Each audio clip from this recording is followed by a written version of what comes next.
Time now for Utah's most accurate forecast with Alana Brophy. Weather rates certified 11 years in a row.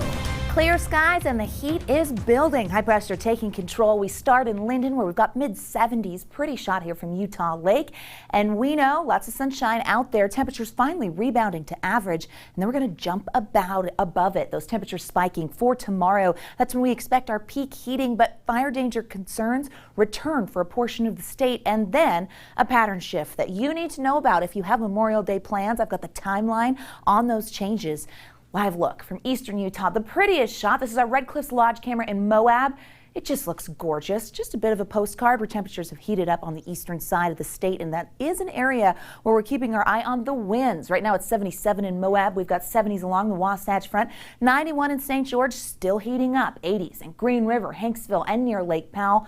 Milford has just hit 80 degrees, lots of sunshine and quiet conditions. The 24-hour temperature change kind of gives you an idea that that warming trend is statewide. We're watching those numbers jump significantly from where we were yesterday. Look at Evanston, 10 degrees warmer in Logan as well as Green River. So this trend continues as we head into tomorrow and could deliver the warmest temperatures we've seen so far this year. That high pressure ridge setting up throughout the desert southwest. You see that pushing moisture and cloud cover to the north.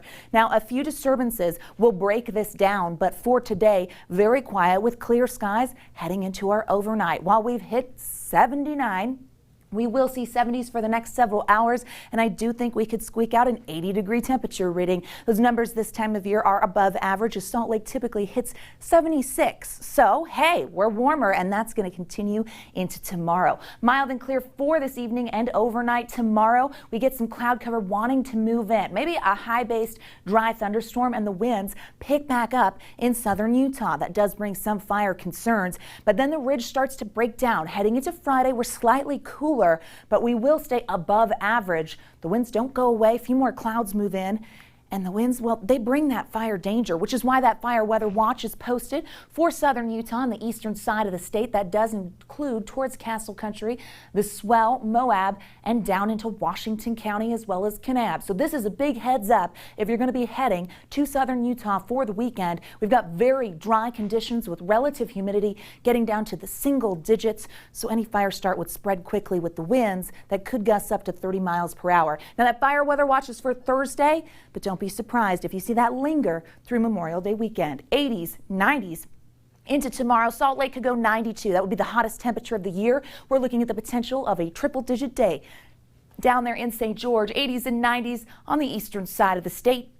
More cloud cover by the afternoon, so a heads up there. With the winds picking up, we could see hazy conditions at times. Winds holding steady, so fire danger will as well, even with the cooling as we make it through Memorial Day weekend down there in southern Utah. There's the slightest chance on the holiday that we could see a thunderstorm. Here's a look throughout the region of what to expect. We know you're planning, so we want to give you the heads up now. Yes, you see storm potential because that system will move in and brings the chance of thunderstorms as well as wet weather, making it through the next several days. Temperatures dipping into the 60s, so falling below average as we near Memorial Day. To stay on top of the forecast, download that ABC4 weather app. It's really easy to do.